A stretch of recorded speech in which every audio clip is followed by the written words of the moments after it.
Welcome to 5 and 5 from the One Stop Co-op Shop, where I discuss 5 key elements of a game in about 5 minutes. I'm Michael Kelly, and today I'm looking at Spires and Hildegard, a 1 to 2 player card-based narrative adventure game. And no disclaimer for this one, I backed the game during its crowdfunding campaign. I tend to really enjoy narrative games and choose-your-own adventure games, but was Spires and Hildegard right in my wheelhouse? Let's find out and get to the list.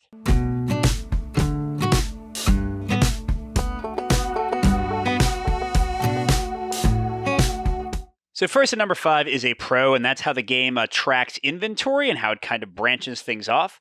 So as you encounter cards that have items or upgrades, you just slot them right underneath your core character card. And yes, it can be a little bit annoying to display all of these, but it's a really nice way to track things you have, upgrades you've earned, and then like other cards will check, like, do you have the compass? Do you have the mushroom? So it gives you a nice, smooth way without having to write anything down, who you've talked to, who you haven't talked to, and gives you some nice branching with those options. So good, smooth way to handle in a very streamlined way the kind of branching narrative of the game. A related point, my number 4, is how the game progresses with this deck of cards. You have 4 decks for sort of the 4 different acts, and like technically you could just stack them on top of each other because you keep on progressing, and that's kind of the core mechanic of the game. You always have forward progression. So like you'll go to one card and you kind of like open it up like a book, and okay, oh, you beat that, you go to this next one, and oh, you beat that, you go to this next one. There's like almost no instances where the cards go backwards. You're always like having this forward progress and sort of just like, again, turning the cards like a book.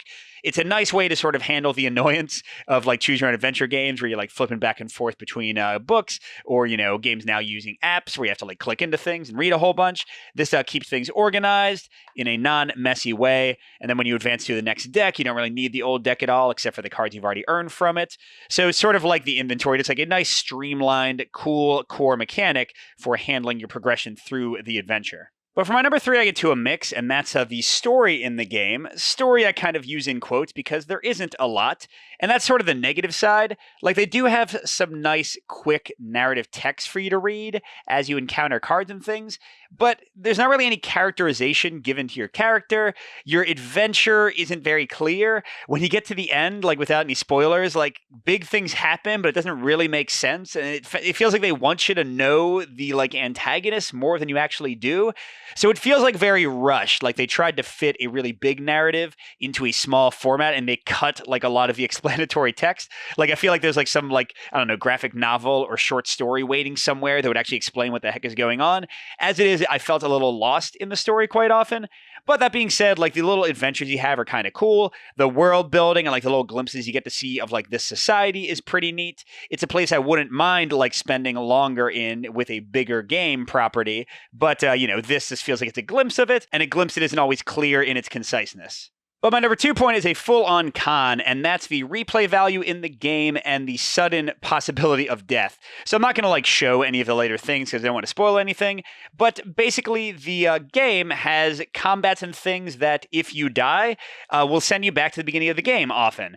And the game has a lot of repetition in key events. Like they sort of have these set pieces often to end each of the acts.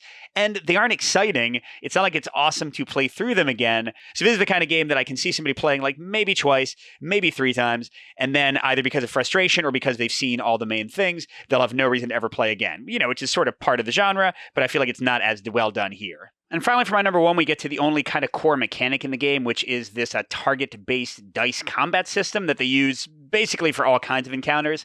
And it's a full-on con for me, unfortunately. I just didn't find it very exciting or interesting. Basically, you get to roll a certain number of dice. You're trying to match them up to specific symbols the character you're fighting is vulnerable to. You have to save at least 1 on each roll, sort of like Yahtzee or Elder Sign. And once you have all your stuff put together, you'll deal damage to them based on the number of full bullseyes you can fulfill. You'll roll a wild die that might help or hurt you. And then in some combats, they attack you back.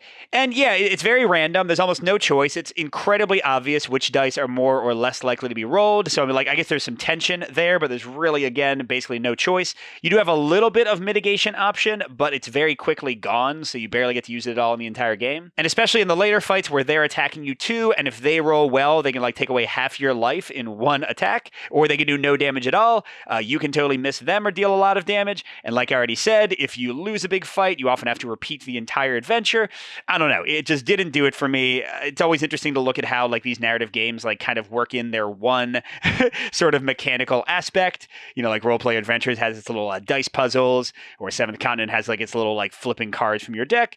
And yeah, this one didn't do it for me. It felt like a lot of to do for not much interesting choices and some frustration quite often. So overall, you might want to check out Spires and Hildegard if you like narrative games with very light mechanical elements. You just want to kind of be along for a ride. And also if you have easy access to ways to trade or sell games, because this one won't last too long. But on the other hand, if you can't turn around games easily, if you want more meaningful narrative and more specific stories, and if you like interesting mechanics with a lot of choices, I think this game is going to come up short for you in many ways. Good gaming, everyone, and I'll see you at the next stop.